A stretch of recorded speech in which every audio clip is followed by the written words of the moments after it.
Hello friends, आप सभी को नमस्कार। मैं हितेश कुमार एक बार फिर से आज आप सभी के लिए लेके आया हूँ 11 जून की करंट अफेयर्स। तो देखिएगा, आज की जो वीडियो है इसमें हम पढ़ेंगे 11 जून की करंट अफेयर्स। बात करते हैं इसके बारे में कि अगर इसका पीडीएफ आपको चाहिए, मैं आपको हर दिन बताता हूँ कि अगर आपको इसका पीडीएफ चाहिए तो इसके पीडीएफ के लिए आप ज्ञानकोश नाम से Facebook page, Telegram channel, WhatsApp group और साथ साथ में ज्ञानकोश ऐप है उसको डाउनलोड कर लीजिएगा, जिसके बाद आपको हर दिन पीडीएफ भी मिलता रहेगा। ठीक है, उसके बाद शुरू करते हैं आज की करंट अफेयर्स। आज की करंट अफेयर्स में पहला प्रश्न आपकी स्क्रीन पे, सबसे पहला प्रश्न आपकी स्क्रीन पे आता है कि गिफ्ट GIFT गिफ्ट सिटी में भारत का पहला अंतरराष्ट्रीय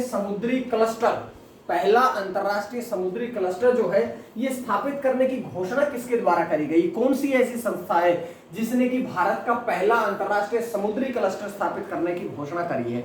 तो देखिएगा, आप लोगों के पास 4 ऑप्शन है। 4 ऑप्शन में से सबसे पहले आपके दिमाग में ये आना चाहिए कि जो ये आपका गिफ्ट सिटी है ये कहां पर है? ये गुजरात में है, ये अहमदाबाद में है। तो अगर गुजरात और अहमदाबाद दोनों आपके दिमाग में आ जाते हैं तो तुरंत आप इस प्रश्न को कर सकते हैं कि इस प्रश्न का आंसर जो होगा वो ए, यानी कि Gujarat maritime board, Gujarat GMB मतलब गुजरात मैरीटाइम बोर्ड के द्वारा इसकी स्थापना करने की घोषणा करी गई है। तो ये जानकारी तो हमें पहले ऑप्शन से मिली, लेकिन पहले ऑप्शन के बाद भी तो 3 ऑप्शन बचते हैं। 3 ऑप्शन कौन सा है? दूसरा है भारतीय तट रक्षक। तो देखिएगा, इसकी स्थापना 18 अगस्त 1978 में करी गई थी। और अगर मैं कहूं आपसे कि इसके डायरेक्टर जनरल कौन है, महानिदेशक कौन है, तो जनरल कृष्ण स्वामी जो है वे इसके वर्तमान में डीजी हैं। दूसरा अगला ऑप्शन है आपके पास इंडियन नेवी, भारतीय नेवी। इसकी स्थापना 26 जनवरी 1950 में हुई थी। जो इंडियन नेवी है इसकी स्थापना 26 जनवरी 1950 में करी गई थी। और अगर मैं बात करूं एडमिरल करमबीर सिंह कौन है? भारतीय नेवी के, इंडियन नेवी के प्रमुख हैं। समझ में आई बात? आइएगा अगला ऑप्शन देखिएगा कि बृहत मुंबई महानगर पालिका, इसकी स्थापना कब हुई थी? 1888 में हुई थी। और किशोरी पेडनेकर जो है वे इसकी मेयर है वर्तमान में। तो ये जानकारियां तो मिली है हमने केवल और केवल ऑप्शन से। इतनी जानकारियां तो है हमें मिली है ऑप्शन से। अब ऑप्शन से इतनी जानकारियां मिली तो चलिएगा प्रश्न से बात कर लेते हैं। प्रश्न से बात करता हूं मैं कि जो गिफ्ट सिटी है इसने भारत का पहला अंतरराष्ट्रीय समुद्री क्लस्टर जो स्थापित करने की घोषणा करी गई है वो GMT के द्वारा करी गई है, मतलब कि गुजरात मैरीटाइम बोर्ड के द्वारा। ये गिफ्ट सिटी कहां पे है? ये गुजरात में है। गुजरात में भी कहां? अहमदाबाद में। गुजरात के अहमदाबाद में इसलिए है। और गिफ्ट की अगर मैं फुल फॉर्म आपको बताऊं तो G से गुजरात, I से इंटरनेशनल, F से फाइनेंस और T से टेक सिटी, यानी कि GIFT का मतलब हुआ गिफ्ट मतलब Gujarat international finance tech city जो है वो इसकी हुई फुल फॉर्म। अब मैं बात करता हूं आपसे कि इसका उद्देश्य क्या है, इसको स्थापित करने का उद्देश्य क्या है। तो इसको स्थापित करने का जो उद्देश्य है वो ये है कि जो समुद्री क्षेत्र, क्योंकि ये समुद्री क्लस्टर है तो ये कार्य भी समुद्र में ही करेगा। तो जो समुद्री क्षेत्र है उसमें भारत की प्रतिस्पर्धात्मक, भारत की जो कॉम्पिटिटिव यानी कि प्रतिस्पर्धात्मक और आत्मनिर्भरता उसको बढ़ाना, कि भारत जो है वो समुद्र में अपनी प्रतिस्पर्धा को बढ़ा सके, भारत अपनी समुद्र की जितनी भी आवश्यकताएं हैं उनकी पूर्ति स्वयं कर सके, आत्मनिर्भर बन सके। इन सारे उद्देश्यों के साथ में इसकी स्थापना करी गई है। अब यहां से एक बात और समझ लीजिएगा कि जो इसके द्वारा क्या होगा, ये जो अब समुद्री क्लस्टर स्थापित करने की घोषणा है इसके द्वारा होगा क्या? तो इसके द्वारा क्या होगा कि जो आर्थिक लाभ कमाने और व्यापार करने की में भी आसानी होगी। इसके द्वारा एक तो पहली बात कि धन की पूर्ति होगी, मतलब आर्थिक लाभों की पूर्ति हो पाएगी। उसके साथ साथ में कि जो व्यापार जो कि क्योंकि समुद्र जो है उन वहां से मछलियां पकड़ी जाती है। अगर आप देखेंगे तो भारत में जो अन्न है वो केवल उत्तर भारत के क्षेत्र के लोग खाते हैं। जो नीचे के भारत के हैं, जो दक्षिण भारत के लोग हैं या जो समुद्र तट के आसपास बसे हुए क्षेत्र हैं, बसे हुए राज्य हैं, वो अधिकतर मछली उत्पादन में चावल पर निर्भर करते हैं। ठीक है, तो इसलिए वहां से मछली उत्पादन की जो इनकम होती है उसको भी आत्मनिर्भरता उसमें भारत की हो सकेगी। अब इतनी जानकारियां तो यहां से पढ़ी, लेकिन देखिएगा इसकी स्थापना किसके द्वारा करी है? गुजरात मैरीटाइम बोर्ड GMB के बोर्ड के द्वारा, GMB के द्वारा। देख लीजिएगा, GMT नहीं है, ये GMB है। ठीक है, उसके बारे में बात करते हैं कि ये देश में गठित पहला समुद्री बोर्ड है कि भारत में इससे पहले कोई भी समुद्री बोर्ड स्थापित नहीं किया गया था। अगर मैं बात करूं कौन सा किया गया है तो जीएमबी गुजरात मैरीटाइम बोर्ड स्थापित किया गया, जिसका गठन कब हुआ था 1982 में। अध्यक्ष कौन है, अनिल मुकीम जो है वे इसके अध्यक्ष है। और उपाध्यक्ष और सीईओ की अगर मैं बात करूं तो अवंतिका सिंह जो है वो इसकी एमडी ना वो सीईओ और दूसरी उपाध्यक्ष है। तो ये सारी बातें हमने इस प्रश्न से पढ़ ली है। अब चलिएगा बात कर लेते हैं आगे प्रश्न नंबर 2 की तरफ। तो प्रश्न नंबर 2 आपकी स्क्रीन पे है कि 20 रिफॉर्म्स इन 2020 के 20 रिफॉर्म्स इन 2020 के वर्ष में 20 रिफॉर्म्स किए गए हैं। ये एक ई बुकलेट जारी करी गई है और लेकिन पूछा ये गया है कि ये जो ई बुकलेट है ये किसके द्वारा जारी करी गई। तो ये जो ई बुकलेट है ये किसके द्वारा जारी करी गई है, ये जारी करी गई है राजनाथ सिंह के द्वारा। राजनाथ सिंह कौन है, राजनाथ सिंह जो है वे देश के वर्तमान में रक्षा मंत्री हैं। तो देश के रक्षा मंत्री राजनाथ सिंह के द्वारा इसका ई बुक का ये जारी कर दी गई है। बात कर लेते हैं 4 ऑप्शन आप लोगों के पास है। सबसे पहला पीयूष गोयल।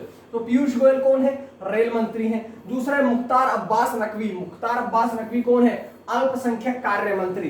गजेंद्र सिंह शेखावत कौन है, ये है जल शक्ति मंत्री। तो 3 यहां से मंत्रालय पढ़े, लेकिन राजनाथ सिंह का मंत्रालय भी तो पता चला हमें, कौन सा मंत्रालय है, रक्षा मंत्रालय है। तो उनके द्वारा ये बुकलेट जो है ई बुकलेट जो है ये जारी करी गई है। अब आगे मैं आपसे बात करता हूं, देखिएगा कि ये जो बुक है कि जो 2020 जो वर्ष गया है, जो 2020 वर्ष गया है उसमें रक्षा मंत्रालय के जो प्रमुख सुधार हुए हैं 2020 की साल में रक्षा मंत्रालय ने क्या क्या सुधार किए हैं, क्या क्या आत्मनिर्भरताएं करी है, क्या क्या उसने अचीवमेंट्स करी है, उन सभी का लेखा जोखा जो है वो इस 20 रिफॉर्म्स इन 2020 में लिखा गया है, बताया गया है। उसके बाद में बात कर लेता हूं आपसे रक्षा मंत्रालय। तो रक्षा मंत्रालय से 2 प्रश्न आपके सामने आते हैं। पहला कौन सा कि केंद्रीय रक्षा मंत्री कौन है, केंद्रीय रक्षा मंत्री है राजनाथ सिंह।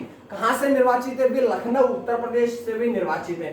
दूसरे राज्य मंत्री कौन है, श्रीपद येसो नाइक। कहां से है, वे उत्तरी गोवा, गोवा में जो उत्तरी गोवा क्षेत्र है वहां से श्रीपद येसो नाइक जो है वे निर्वाचित हुए हैं। तो ये बात आसान थी, साधारण सी बात थी जो मैंने आपको यहां से बताई है। लेकिन देखिएगा ये जो बुकलेट जारी करी गई है इसमें किन किन बातों को लिखा गया मुख्य रूप से, तो इनके बारे में भी पढ़ेंगे। देख लीजिएगा ये है आपकी 20 रिफॉर्म्स इन 2020। इसमें क्या कहा गया कि जो भारत में पहला chief of defence staff, Bharat का जो पहला सीडीएस बना था, CDS chief of defence staff बना था, आपको ध्यान होना चाहिए 1 जनवरी 2020 को उनकी नियुक्ति करी गई थी। कौन है जनरल विपिन रावत। ये उनको भारत को पहले सीडीएस के तौर पर मिले थे। और अगर आपसे बात पूछी जाए कि भारत का जो सीडीएस है उसका कार्य क्या है, तो भारत के सीडीएस का कार्य क्या होता है कि जो तीनों सेनाएं हैं, थल सेना, वायु सेना और जल सेना, तीनों सेनाओं के बीच में सामंजस्य स्थापित करना, तीनों सेनाओं के बीच में तालमेल बैठाना, तीनों सेनाओं की आपसी टकराव को रोकना ही इनका कार्य है। उसके बाद में दूसरी बात क्या है इस बुक में कि डिजिटल परिवर्तन के जो रक्षा का क्षेत्र है, जो रक्षा डिफेंस का जो क्षेत्र है उसमें क्या क्या डिजिटल सुधार किए गए हैं। अगला है कि आत्मनिर्भरता को रक्षा के क्षेत्र में लाना, कि जो रक्षा का क्षेत्र है, जो हथियार हम खरीदते हैं अब उनको भारत स्वयं बनाने लगा है। तो ये आत्मनिर्भरता दर्शाई गई है। आगे है कि आधुनिकीकरण और बढ़ी हुई पारदर्शिता, ये मतलब कि जो अब नई टेक्नोलॉजी आई है, जो आधुनिकता आई है, उन सब आधुनिकताओं के बारे में इसमें चर्चा करी गई है। ट्रायल और परीक्षण के ये भी बताया गया है कि रक्षा मंत्रालय ने 2020 में कौन कौन से परीक्षण किए हैं, किस किस चीज के ट्रायल किए गए हैं। उसके बाद में है कि सशस्त्र बलों में स्त्री शक्ति, के जो आपके सशस्त्र बल हैं सभी सेनाएं जैसे सीआरपीएफ, आईटी, जितने भी आपके सशस्त्र बल हैं उन सभी में जो महिलाएं हैं उन महिलाओं की भागीदारी भी बढ़ाई गई है, ये बात भी बताई गई है। उसके बाद रक्षा क्षेत्र में अद्वितीय सुधार की, जो रक्षा का क्षेत्र जो हुआ है कि देश की रक्षा करने का जो क्षेत्र है, जो आपका रक्षा मंत्रालय है उसमें जो अद्वितीय, जो अलौकिक सुधार हुए हैं उन सुधारों का वर्णन बताया गया है। उसके बाद में रक्षा निर्यात में वृद्धि की, अब जो रक्षा से संबंधित उपकरण बनाए जाते हैं उनको ज्यादा से ज्यादा निर्यात किया जा सके। भारत जो है वो बाहर के देशों से आयात कम करेगा, निर्यात ज्यादा करेगा, ताकि देश की जो जीडीपी है वो ऊपर बढ़े, देश में जो धन है वो ज्यादा हो सके। इसलिए ये सारी बातें जो है ये इस पुस्तक में बताई गई है। तो ये सारी बातें आप लोगों के सामने आती है। इतनी सारी बातें हमने प्रश्न नंबर 2 से पढ़ ली है। उसके बाद आपके सामने आता है प्रश्न नंबर 3। प्रश्न नंबर 3 क्या है? प्रश्न नंबर 3 है कि वैश्विक डाटाबेस आई फैमिलिया जो है ये किसके द्वारा लॉन्च किया गया है? एक वैश्विक डाटाबेस है आई फैमिलिया। अब ये जो आई फैमिलिया है ये किसके द्वारा लॉन्च किया गया है, किसके द्वारा शुरू किया गया है? तो 4 ऑप्शन आप लोगों के पास है। बड़ी जानकारी, अच्छी जानकारी आप लोगों के लिए लेके आता हूं। 4 ऑप्शन आप लोगों के सामने एक्सप्लेन किए जाते हैं। तो यहां से जो आंसर रहेगा वो आपका रहेगा इंटरपोल यानी कि इंटरपोल के द्वारा ही अब वैश्विक डाटाबेस आई फैमिलिया जो है ये लॉन्च किया गया है। समझ में आई बात? समझ में आई तो चलो आगे बढ़ते हैं। देखिएगा पहले ऑप्शन पर लिखा है स्पेसएक्स जो है वो जो अमेरिकी एजेंसी है जिसकी स्थापना 6 मई 2002 में करी गई थी। और इसके सीईओ कौन है, मुख्य कार्यकारी अधिकारी कौन है? एलोन मस्क इसके सीईओ हैं। उसके बाद में बात करते हैं आईआईटी कानपुर की स्थापना 1959 में करी गई थी। के राधाकृष्णन जो हैं वे इसके चेयरमैन है आईआईटी कानपुर के। तीसरा ऑप्शन लिखा है NASA, NASA national aeronautics and space administration, ये हुई इसकी फुल फॉर्म, जिसकी स्थापना 29 जुलाई 1958 में करी गई थी। एडमिनिस्ट्रेटर कौन है? कई बार आप लोगों से बातें कर चुका हूं, बिल नेल्सन जो है वे इसके एडमिनिस्ट्रेटर हैं। और एक आखिरी ऑप्शन जो है वो है इंटरपोल के बारे में पढ़ेंगे लेकिन अगली स्लाइड में पढ़ेंगे। देख लीजिएगा, पहले प्रश्न को पढ़ लीजिएगा कि इंटरपोल के the international criminal police organisation के द्वारा, इंटरपोल का ही एक संस्था है, अधीन संस्था है जिसका नाम है the international criminal police organisation, इसके द्वारा ये लॉन्च की गई है। उसके बाद में ध्यान रखिएगा इसका उद्देश्य क्या है? तो इसका उद्देश्य ये है कि जो लापता व्यक्ति हो जाते हैं, कई बार आपने देखा हो कि जो लापता व्यक्ति हो जाते हैं उन सबकी खोज करना, उन सबकी तलाश करना, उन सबकी पहचान करना ही इसका मुख्य उद्देश्य है। बहुत बार ऐसा होता है कि जब व्यक्ति लापता हो जाता है, कई बार बच्चे छोटे लापता हो जाते हैं तो उनका पता नहीं चलता वे कहां से आए थे, उनके नाम पता नहीं होता, वो अपने माता पिता का नाम नहीं बता सकते हैं,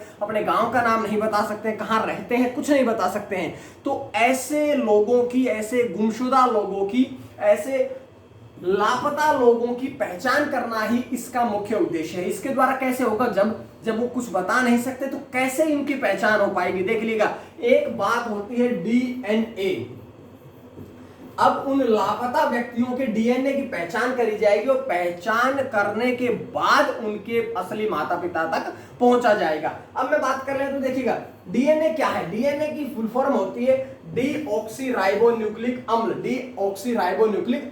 ये पूरा का पूरा इंग्लिश में है, जिसको पढ़ने के लिए हमने हिंदी में भी लिख दिया है ताकि आप इसको तोड़ करके टुकड़ों में पढ़ सके, क्योंकि बहुत लंबी स्पेलिंग हो जाती है तो कई बार हम नहीं पढ़ पाते, तो इसलिए मैंने उसको हिंदी में भी तोड़ करके लिख दिया है कि डीऑक्सीराइबोन्यूक्लिक अम्ल, ये इसकी होती है फुल फॉर्म। बात कर लेते हैं आगे बात मैंने कही थी इंटरपोल के बारे में। तो इंटरपोल जो है इसके महासचिव कौन है? Jurgen Stock. किस देश के हैं? जर्मनी के हैं। सदस्य देशों की अगर संख्या बात करें 194। मुख्यालय कहां है? लियोन कहां है? फ्रांस में है। तो ये सारी जानकारियां हमने इस प्रश्न से पढ़ ली है। और इतनी सारी जानकारियां पढ़ने के बाद हम पहुंचते हैं अगले प्रश्न की तरफ। अगला प्रश्न कौन सा है? अगला प्रश्न है प्रश्न नंबर 4। तो देख लीजिएगा इसके बारे में भी कि संयुक्त राष्ट्र महासभा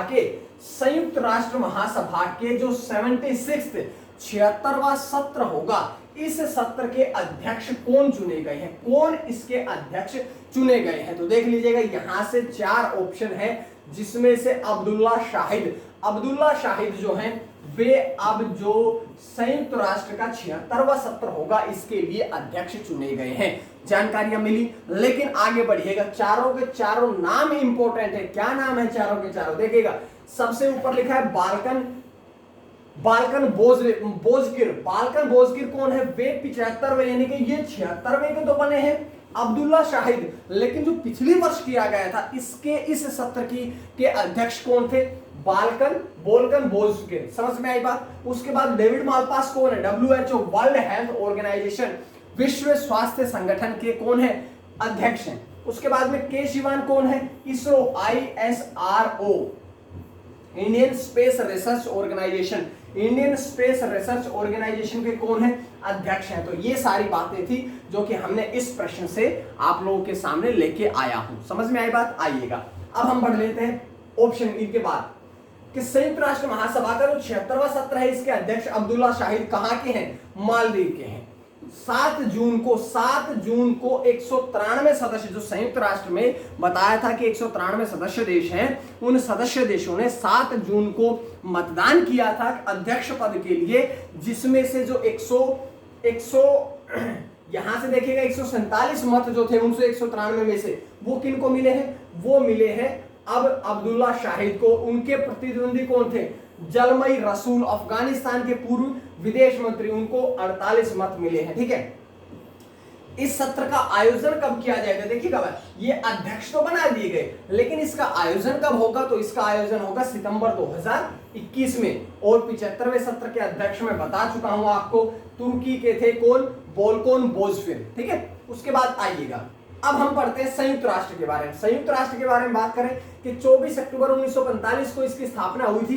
ठीक है, उसके बाद में बात करते हैं इसके सदस्य देश कितने हैं? 193 हैं। बात करता हूं इसकी ऑफिशियल लैंग्वेज कितनी है? 6 हैं। इसके महासचिव कौन है? एंटोनियो गुटेरस है। ये सारी बातें मैं आपको बता चुका हूं। एक बात और कि जो 6 इसकी ऑफिशियल लैंग्वेज है, आधिकारिक भाषाएं हैं, वो कौन कौन सी हैं? तो सबसे पहले अरबी, दूसरी चीनी, तीसरी अंग्रेजी, चौथी फ्रांसीसी, पांचवी रूसी और छठी कौन सी है? स्पेनी। 6 इसकी आधिकारिक यानी कि ऑफिशियल लैंग्वेज हैं। तो ये सारी बातें समझ में आई तो चलिएगा, अब हम बढ़ते हैं आगे।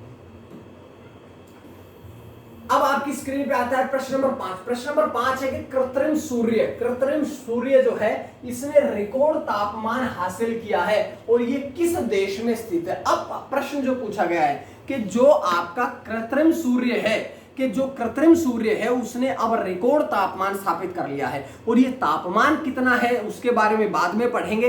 पहले ये प्रश्न पूछा गया है कि ये जो है ये किस देश में स्थित है? तो ये कौन से देश में स्थित है? ये है चीन में, यानी कि इस प्रश्न का जो आंसर होगा वो होगा आपका चीन। ऑप्शन डी इसका सही आंसर होगा। बात कर लेते हैं कि 101 सेकंड तक चला था, 101 सेकंड तक चला था, और 101 सेकंड जो है उसमें 216 मिलियन डिग्री फ़ारेनहाइट या डिग्री सेल्सियस की बात करूं तो 120 मिलियन डिग्री सेल्सियस तापमान इसका हासिल कर लिया गया था। और इसी दौरान जो ये 101 सेकंड थे, इन्हीं में ही 20 सेकंड ऐसे भी आए थे कि इन 20 सेकंड में जो तापमान था वो 288 मिलियन डिग्री फ़ारेनहाइट हो गया था, यानी कि 160 मिलियन डिग्री सेल्सियस तापमान पहुंच गया था।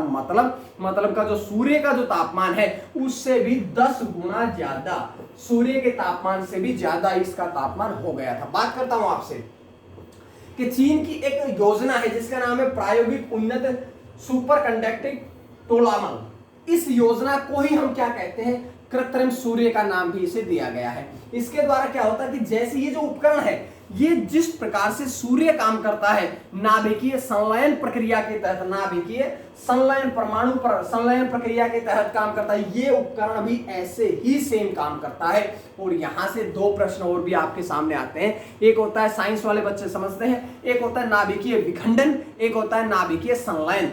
परमाणु जो बम होता है, परमाणु बम में नाभिकीय विखंडन होता है, लेकिन हाइड्रोजन बम जो होता है उसमें नाभिकीय संलयन होता है। जो आपकी सूर्य है उसमें नाभिकीय संलयन प्रक्रिया होती है। समझ में आई ना बात? और इसी नाभिकीय संलयन प्रक्रिया पर ही ये आधारित है। बात करते हैं कि ये जो परियोजना है कृत्रिम सूर्य की, इसकी शुरुआत 2006 में करी गई थी, लेकिन अब लगातार देखा जा रहा है कि अब नए उस पर परीक्षण किए जा रहे हैं। पिछले महीने भी परीक्षण हुआ था, पिछले परीक्षण के हर महीने रिकॉर्ड तोड़े जा रहे हैं। चीन ऐसे ही काम कर रहा है आजकल, ठीक है, कि कभी सूर्य का कर देता है परीक्षण, कभी कोरोना का परीक्षण कर देता है, कभी एक और बीमारी आपने 10 दिन पहले सुनने में आई होगी। तो चीन इस प्रकार के परीक्षण जो है अभी वर्तमान में कर रहा है। ये देखिएगा, ये आपका कृत्रिम सूर्य है, ये ऐसी प्रक्रिया है जो कि सूर्य से भी अधिक तापमान बना देती है। ठीक है, अब मैं आपसे बात करता हूं चीन के बारे में। 2-3 प्रश्न पढ़ते हैं। राजधानी कहां है?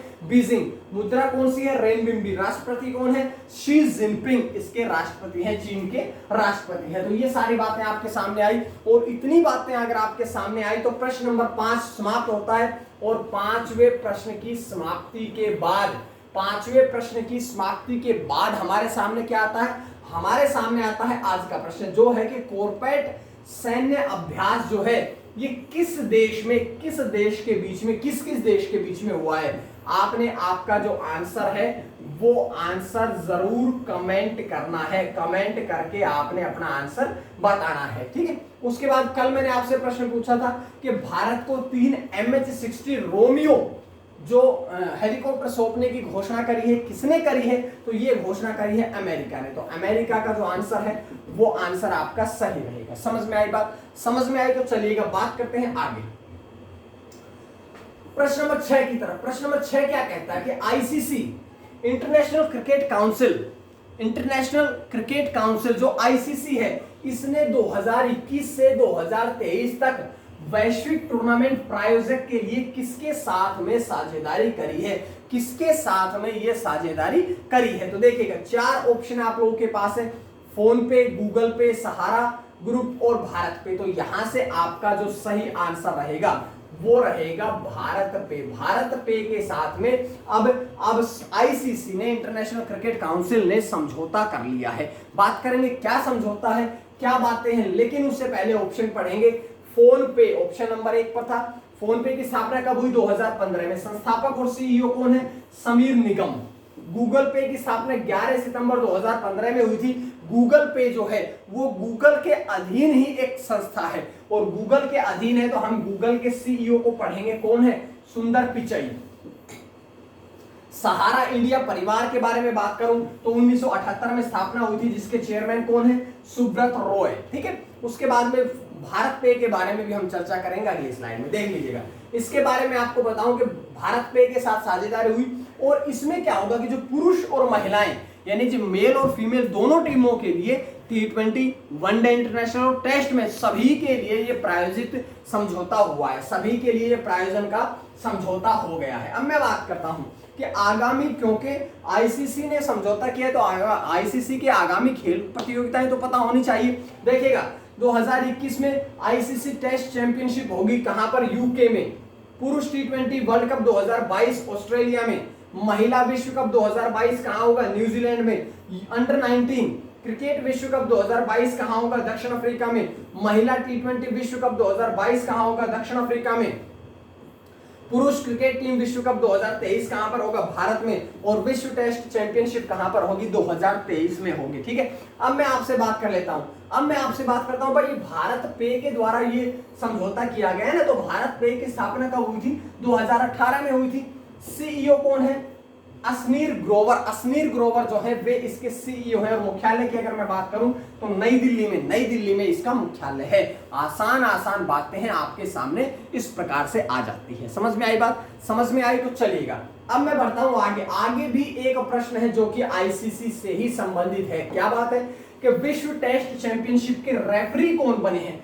विश्व टेस्ट चैंपियनशिप जो है इसके रेफरी कौन बने? देखिएगा मैंने नहीं कहा एम्पायर, मैंने आपसे ये नहीं पूछा कि एम्पायर कौन बने हैं, मैंने आपसे पूछा है कि रेफरी कौन बने हैं। तो देख लीजिएगा इस प्रश्न का जो आंसर होगा वो होगा ऑप्शन ए, क्रिस बॉन्ड।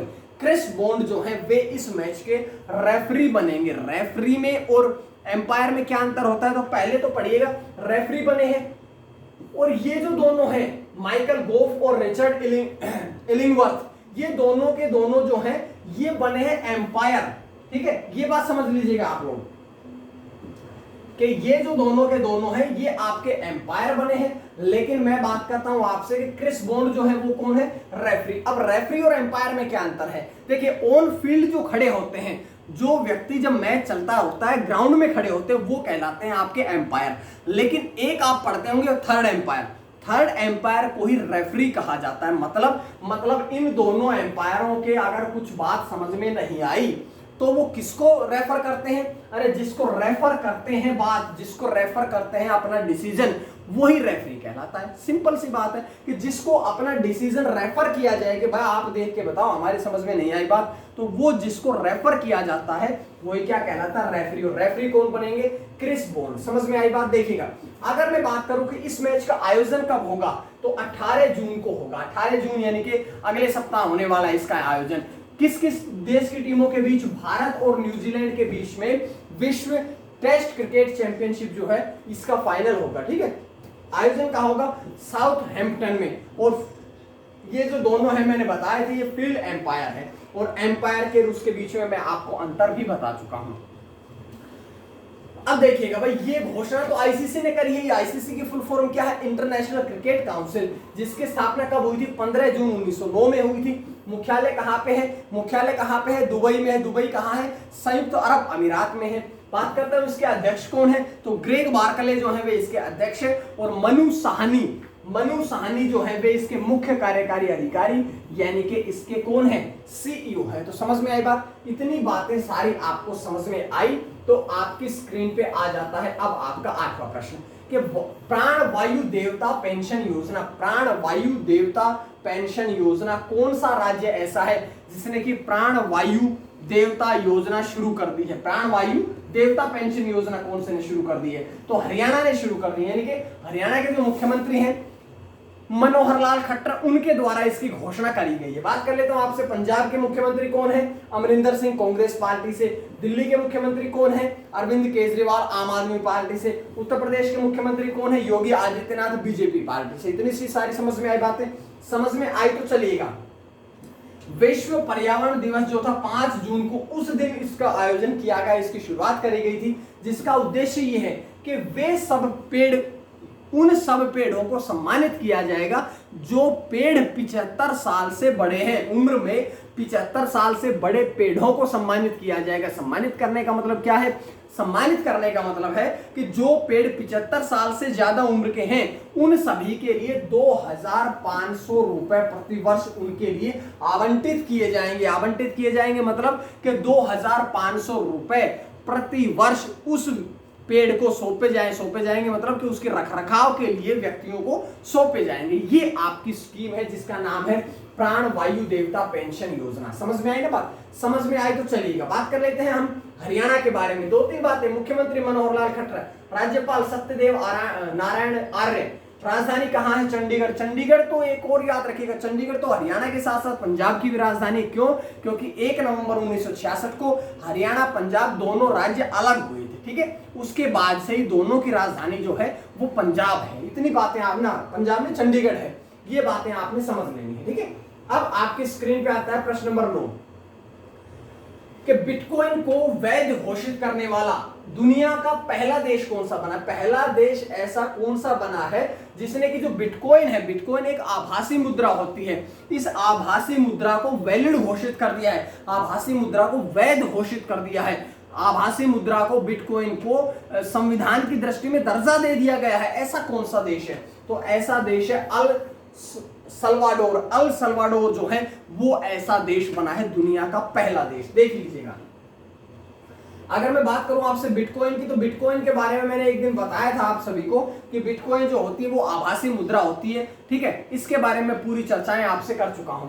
अब अल सल्वाडोर ऐसा देश बना है विश्व का जिसने पहला ऐसा देश जिसने ये शुरू करी है, और संसद के द्वारा तो मान्यता दे दी गई, संसद के द्वारा मान्यता दे दी गई, लेकिन आगामी आने वाले 3 महीनों में, 90 दिनों में ये कानून भी पारित हो जाएगा। और अल सल्वाडोर की अगर मैं बात करूं, राजधानी कहां है? सन सल्वाडोर। अल सल्वाडोर देश का नाम है, सन सल्वाडोर उसकी राजधानी का नाम है। आधिकारिक भाषा की बात करें तो स्पेनिश भाषा है। राष्ट्रपति की बात करूं तो नाइब बुकेले हैं। उसके बाद मुद्रा की बात करूं तो अमेरिकी डॉलर जो है वो वहां की मुद्रा है। तो ये सारी बातें हमने पढ़ी, इतनी बातें हमने पढ़ ली है। उसके बाद में आखिरी प्रश्न आज का आपकी स्क्रीन पे आ जाता है कि बंधन बैंक के एमडी और सीईओ फिर से कौन नियुक्त किए गए हैं? ऐसे व्यक्ति जो कि दोबारा से फिर से एमडी और सीईओ नियुक्त कर दिए गए हैं बंधन बैंक के, तो कौन बने हैं? देखिएगा, आपके सामने 4 ऑप्शन है। यहां से आपके सामने चंद्रशेखर घोष, चंद्रशेखर घोष जो है वे इसका सही आंसर होगा। बात करता हूं पद्मजा चुंद्रू जो है वे भी तो एमडी सीईओ है, कौन से बैंक की? इंडियन बैंक की। बात करता हूं एएस राजीव भी तो एमडी सीईओ है, कौन से बैंक के? बैंक ऑफ महाराष्ट्र के। अशोक कुमार प्रधान भी एमडी सीईओ है, कौन से बैंक के? यूनाइटेड बैंक ऑफ इंडिया के एमडी और सीईओ। तो ये जानकारी आपको अलग से मिलती है। समझ में आई ना बात? आइएगा आगे मैं आपसे बात कर लेता हूं। चंद्रशेखर घोष कितने वर्षों के लिए? आगामी 3 वर्षों के लिए। उनकी नियुक्ति कौन करता है? तो आपको पता होना चाहिए, हर बार मैं आपको बताया, ऐसे कोई भी प्रश्न आता है मैं आपको हर बार बताता हूं कि इनकी नियुक्ति जो है वो RBI, reserve bank of India, भारतीय रिजर्व बैंक के द्वारा करी जाती है। और बंधन बैंक के बारे में पूछूं आपसे, स्थापना कब हुई थी? 23 अगस्त 2015 में। मुख्यालय कहां है? कोलकाता, पश्चिम बंगाल में। अध्यक्ष कौन है? अनूप कुमार सिन्हा इसके अध्यक्ष हैं। समझ में आई बात सारी? समझ में आई बात सारी? तो ये सारी करंट अफेयर्स थी हमारी आज की, जो कि हमने पढ़ ली है। इनके लिए आखिरी बात बता देता हूं आपको कि अगर आपको इसका पीडीएफ चाहिए तो पीडीएफ के लिए मैं आपको डेली बताता हूं भाई, आप इनको डाउनलोड कर लीजिएगा, इंस्टॉल कर लीजिएगा। जिन सबका लिंक जो है वो डिस्क्रिप्शन में मैंने पहले ही दिया हुआ है, ठीक है? तो इन सबको आप डाउनलोड कर लीजिएगा, ज्वाइन कर लीजिएगा। करंट अफेयर अच्छी लगती है दोस्तों को शेयर करें, सब्सक्राइब जरूर करें चैनल को। उसके बाद मां सरस्वती की कृपा आप सभी पर बनी रहे। आप सभी का आज के लिए बहुत बहुत धन्यवाद।